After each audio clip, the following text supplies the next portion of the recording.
Bonjour à toutes et tous, bienvenue dans cette nouvelle saison sur Radio Clapas autour de l'intelligence collective avec un format un peu différent puisque les chroniques, durée de l'émission oblige, seront plus courtes.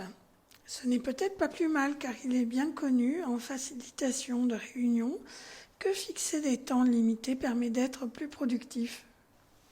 Il existe d'ailleurs un format de time boxing décrit sous le vocable Pomodoro, utilisable en collectif ou en individuel, qui découpe le travail en séquences de 25 minutes. Je vous laisse découvrir ce format et peut-être même l'essayer. Dans les saisons précédentes, nous nous sommes parlé de l'existence de l'intelligence collective dans le vivant, au sein de l'espèce humaine, et nous avons exploré ce qui lui permet de se créer, la sécurité psychologique entre les équipiers et la mémoire transactive. Il nous reste à découvrir la troisième des briques qui constitue l'intelligence collective et qui est l'autonomie, ce que nous ferons à l'occasion d'une prochaine chronique. Nous avons aussi évoqué l'ombre noire de l'intelligence collective, aussi appelée idiotie fonctionnelle, et ce qu'elle n'est pas de l'animation ou de la facilitation de réunions. Car l'intelligence collective dans une entreprise ne se limite pas aux salles de réunion. Si elle existe, quand elle existe, elle diffuse dans l'ensemble des fonctionnements entre les équipiers où elle rend la communication, la décision, la qualité de la relation meilleure. Évidemment, les salles de réunion sont un lieu précieux où on peut l'observer.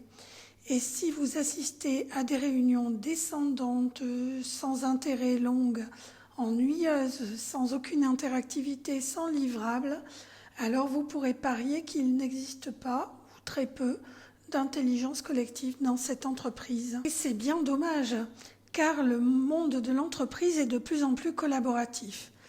Je reprends une citation d'un article de la Harvard Business Review de janvier 2016 qui disait « The time spent by managers and employees in collaborative activities has ballooned by 50% or more ». En d'autres termes, en français, le temps dépensé, utilisé par les managers et les employés dans des activités collaboratives a augmenté de 50% ou plus ces dernières années. Et selon un article du New York Times publié également en 2016 en février, les salariés consacrent désormais plus des 3/4 de leur journée en échange avec leurs collègues.